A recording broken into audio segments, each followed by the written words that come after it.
Negative 40 boys and girls. What's up? What's up boys and girls? It's your boy, Randy Boy.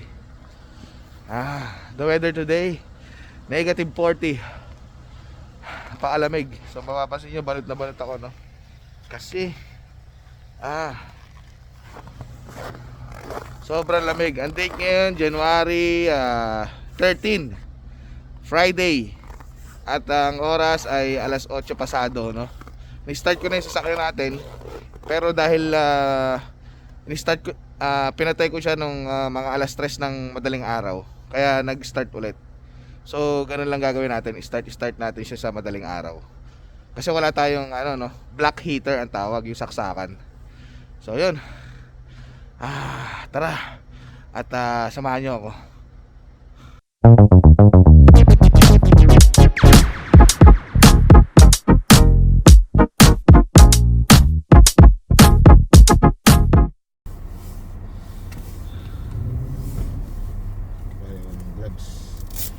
Hindi ko kaya walang gloves boys and girls. Yung gloves ko kasi walang touchscreen.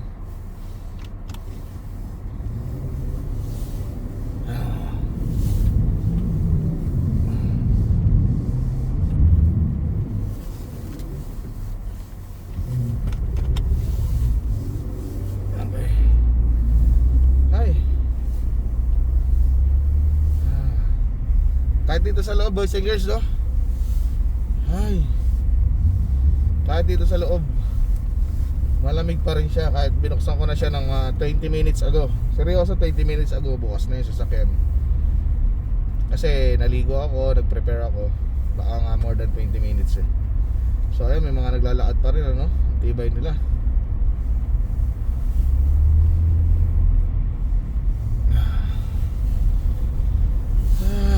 Ang oras ngayon 8:10 na pala, 8:10. Pero grabe yung weather, extreme weather ngayon, no? Nakalagay sa sasakyan ay sa weather report, extreme weather. Kasi negative 40. Grabe, ganito pala yung negative 40, no, boys and girls. Sabi nila, welcome to Alberta, Randy Boy.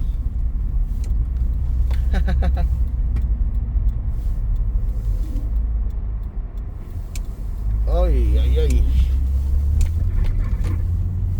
Oops.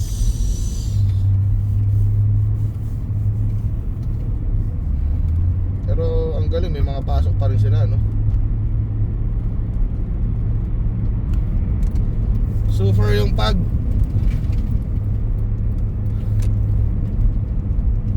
wala nang snow na pumapatak, boys and girls. Wala na, hindi na umuulan ng yelo. Pero mahangin siya, windy. Kaya sobrang lamig.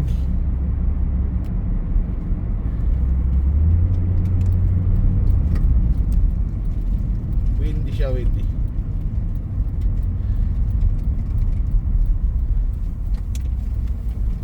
Talagang mahirap pumasok pala pagka ganito. Na-imagine ko yung mga paano na lang yung mga wala sasakyan, ano? Yung mga mag-aantay ng bus. Yung ginagawa natin dati, boys and girls, napakahirap nun sa ganitong panahon. So thank you Lord dahil nagkaroon tayo ng sasakyan. Itong si Pepay, kahit papaano nakapag pundar tayo ng pambili ng sasakyan. Imagine ko dati, nag-aantay ako sa bus stop ng 20 minutes 15 minutes. Although may mga shade naman na ganyan, waiting shed. Pero kahit na, noon nga dun sa Edmonton, walang waiting shed pala yung mga bus stop na inaantayan ko. So ayan, sa mga hindi pa nakaka-experience ng negative 40, ang masasabi ko ay wag na lang sana. Napakahirap. Ang kapal po ng damit ko ngayon, ang bigat. Mabigat siya, mabigat.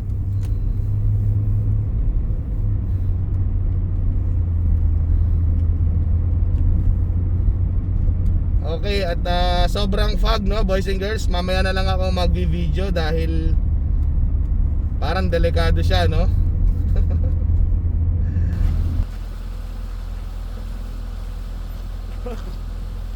Babig. Halika rito, video.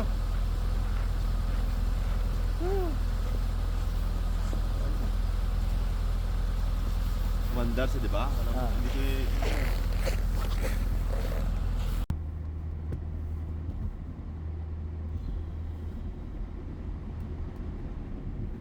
Mataas yata yung heater ko, boys and girls. Ma-fog rin siya dito sa Edmonton, ano.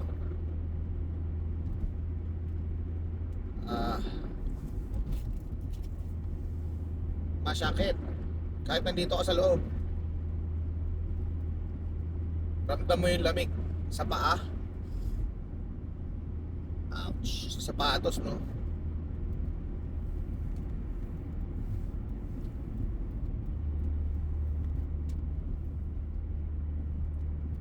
Tsaka yung medyas ko kasi ordinaryong medyas lang.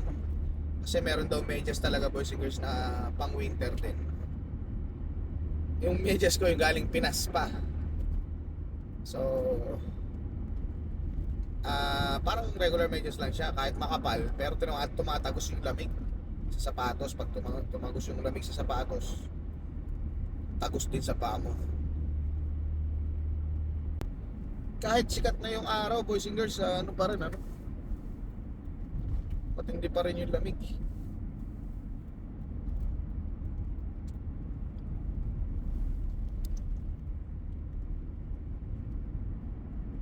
Yan na, yung araw.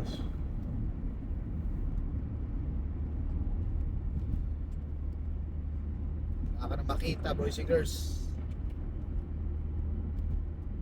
Kailangan talaga may shades ka. Kasi nakakasilaw yung puti. Nakakasilaw yung puro puti.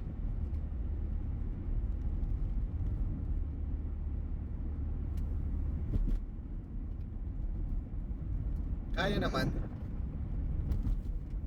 Lang, mas maganda may protection ka pa rin, o kaya ano, para hindi ka silaw.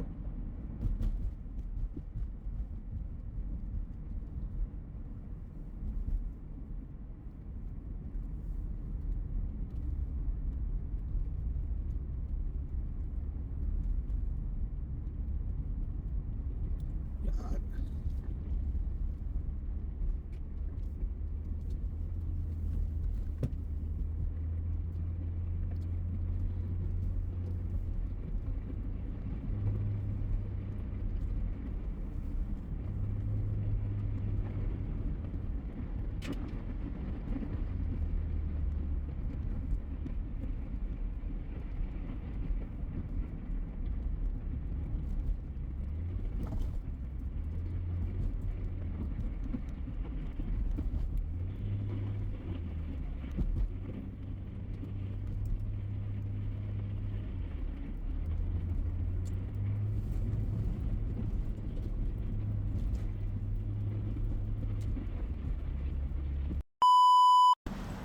Hi!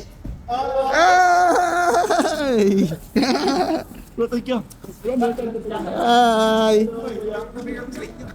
Hi! Ano pa? Ay, jacket! Hey! Let's go! Let's go, boys and girls. Let's go! Hi. Hi! Hi, vlog!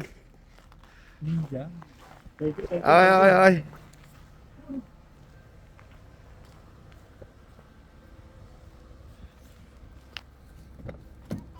Yan na. Aya. Hello po, hello. Oo.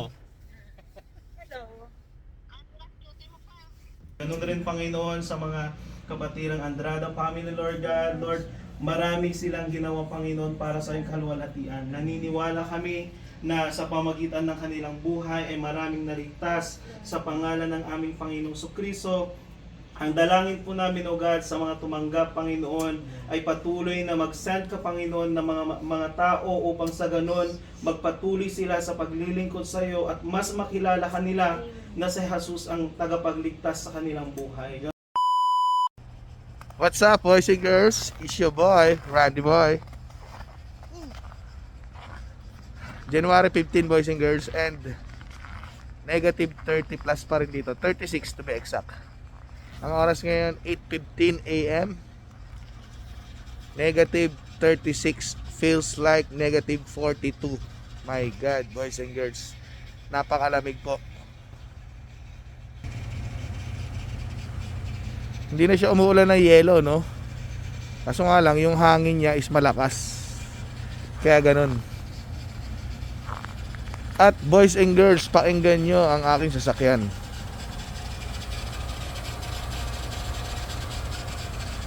Pati siya nilalamig na, no? Hindi ko alam kung bakit.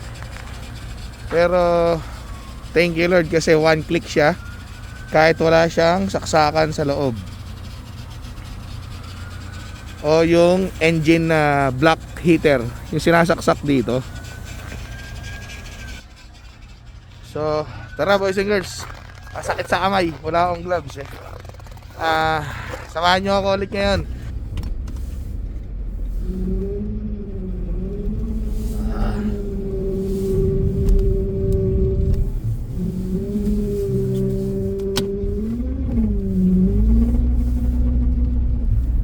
Ayun, dinig nyo ba boys and girls, no?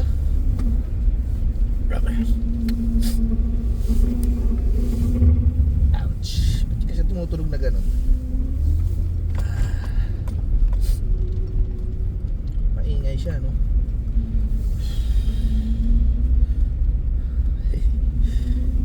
And, siyempre, kada papasok tayo, sakto naman, tapon tayo ng basura, boys and girls.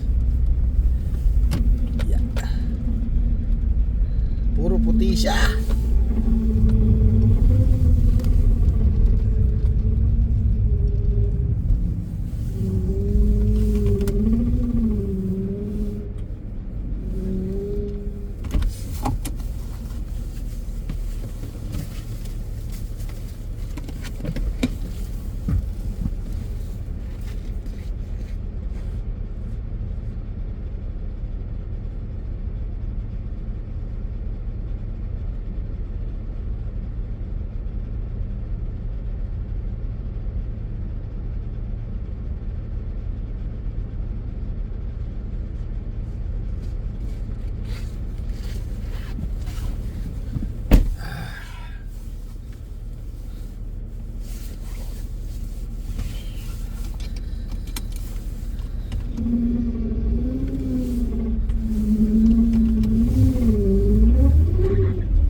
Yung sasakyan o ano, unusual yung tunog, no boys and girls. Siguro dahil sabi nila kasi pag malamig daw at bagong start, medyo maingay daw talaga kasi medyo frozen yung mga liquid sa makina. Pero pin-restart ko na to mga 15 minutes ago eh. Hopefully mawala, no boys and girls.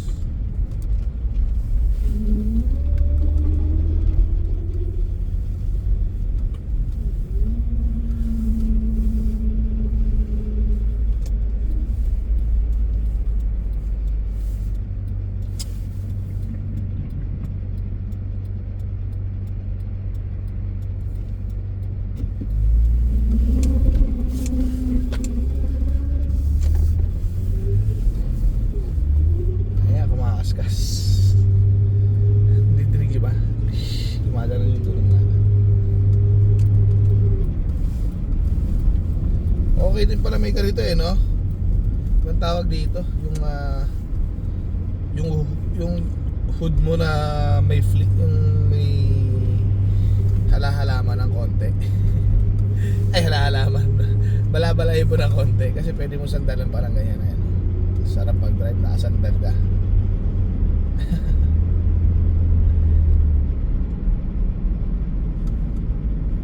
Sandalan.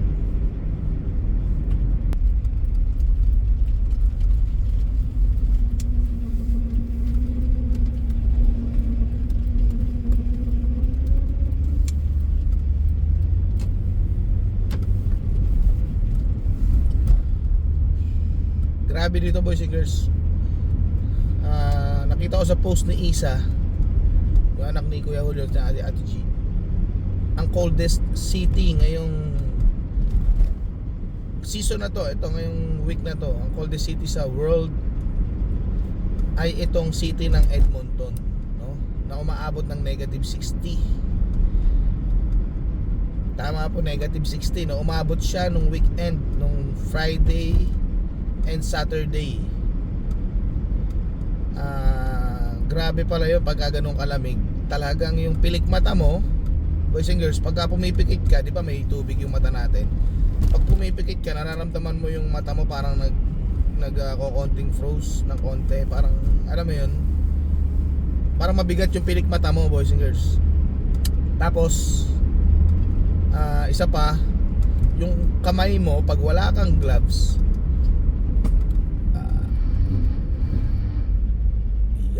umabot naman sa kahit kumaskas yung gulong natin, umabot naman. Kala ko nalagpas tayo sa stoplight. So yung kamay mo pagka walang gloves, parang na paper cut. Alam mo yun, yung nahiwa na ba kayo ng paper cut? So ganun kasakit, mahapdi siya talaga, boys and girls, masakit. Or isa pa, parang humawa kayo ng yelo, hawakan nyo yung yelo hanggang sa matunaw yung yelo, yung parang magnanumb na siya. Ganun siya, no? Ganun siya kalamig. At everyday super fog, as in yan, katulad yung nakikita nyo ngayon, ganyan siya. Ngayon kasi ano na negative 34 na, feels like negative 42. So malamig pa rin siya, pero mas matindi nung nag negative 50, lalo na nung nag negative 60. Pero negative 60, boys and girls, ano yung madaling araw yun. So hindi siya yung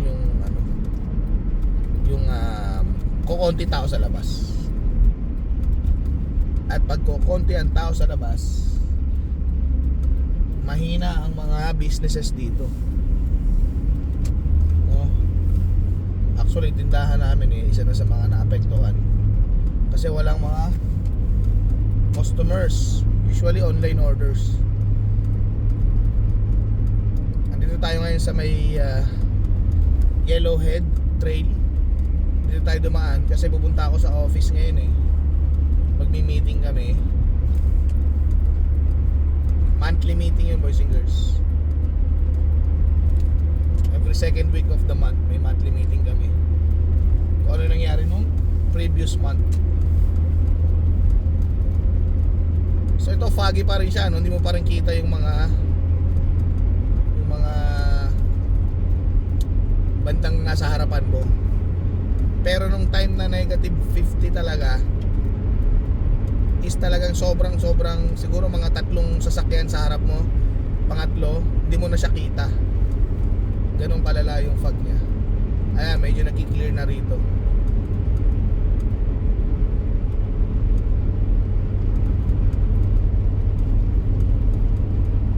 Sabi nila, akala ko kasi first time winter natin to, boys and girls, di ba? Akala ko every year ay nagne-negative 50 or negative 60 dito. Hindi daw pala yearly. Although talagang pumapalo ng negative 60 rito at parang normal na lang dito sa Edmonton yung ganyan. Kasi last year or parang may nakausap nga ako, parang sabi nila parang 5 years ago nila naranasan itong negative 50. Kadalasan daw is hanggang negative 35 lang. Yung katulad niya yun, negative 35 lang. Ganun lang siya. Hindi siya umaabot ng pumapalo ng negative 50. Ang maganda lang, no, boys and girls, itong yung sasakyan natin, si Pepay, itong van natin, kasi wala siyang engine block heater or yung plug na pwede mo siyang isaksak. Shoutout ulit kay Boss Jerry Boy kasi kinamusta niya ako, in-advise niya ako, tsaka kay Brian Gavelson, yung isa nating katrabaho sa Starbucks din.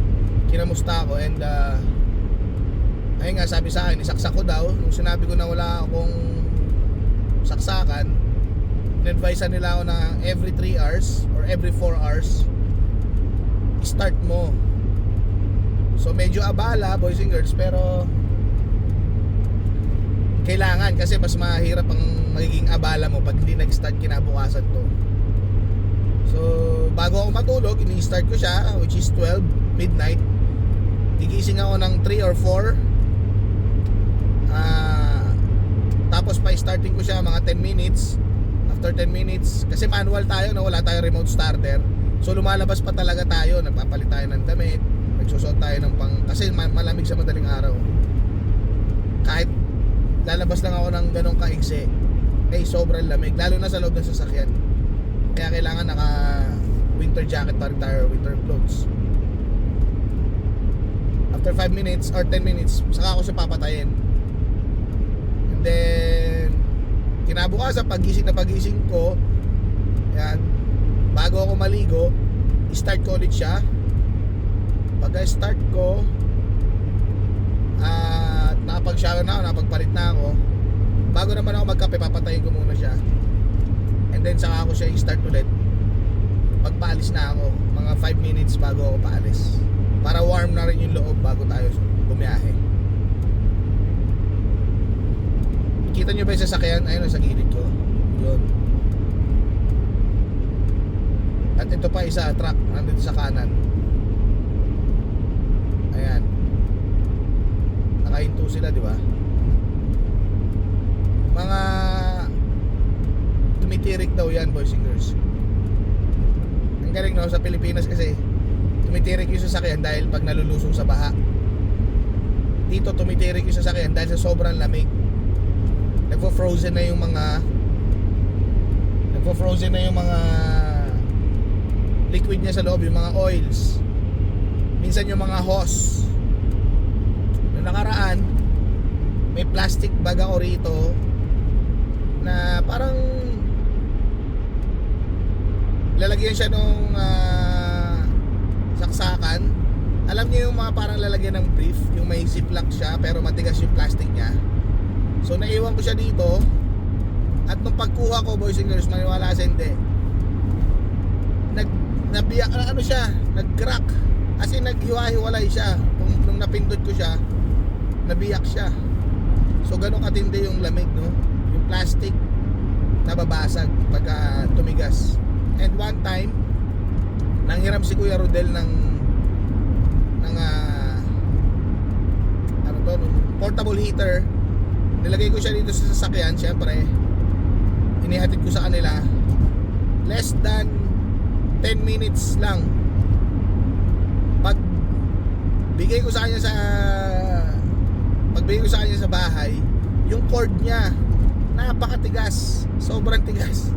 Sabi ko nga, wag mo mukha akong baka mabali. Wag mo akong pilitin Pero awa ng Diyos, lumambot naman siya after nung mainitan. Talaga sobrang lamig lang.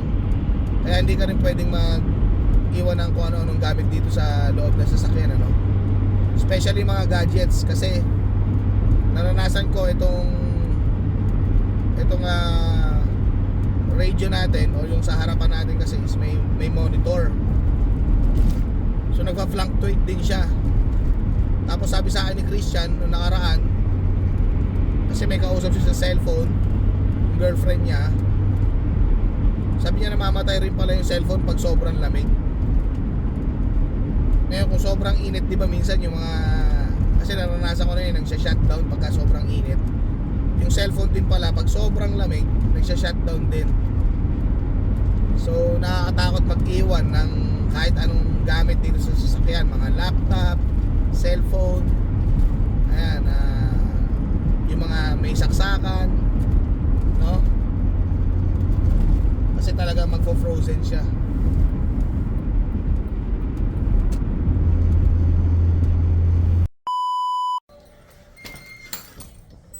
Uwi na, boys and girls. At ipi-pre-start na natin bago tayo mag-out. Actually 5 minutes pa bago mag-out, pero start na natin.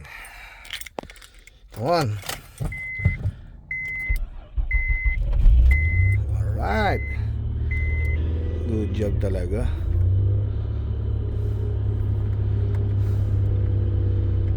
Yan. May natin siya pagpagan. Umuulan ng ice, maliliit lang. Kaya saglit lang pagpagan. Diba? Oh, wala nang tao. Ako na lang oh. At sasarado na natin ang store.